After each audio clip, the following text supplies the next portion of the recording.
আমি 600 গ্রাম মুরগি নিয়েছি আর মুরগির যে রানের অংশটা আছে সেটা আমি এভাবে একটু কেটে নিয়েছি।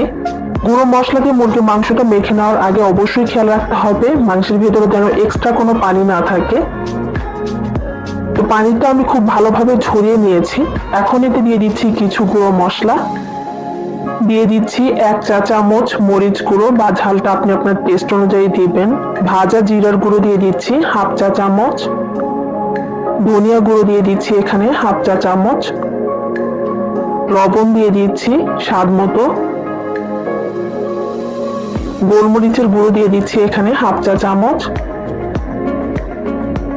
আদা রসুন পেস্ট দিয়ে দিচ্ছি এখানে 1.5 চা চামচ, সয়া সস দিয়ে দিচ্ছি এখানে 2 চা চামচ, সুইট চিলি সস দিয়ে দিচ্ছি 1 চা চামচ। যদি সুইট চিলি সস না থাকে এর পরিবর্তে 1 চা চামচ চিনি দিয়ে দিবেন। সাদা সিরকা দিয়ে দিলাম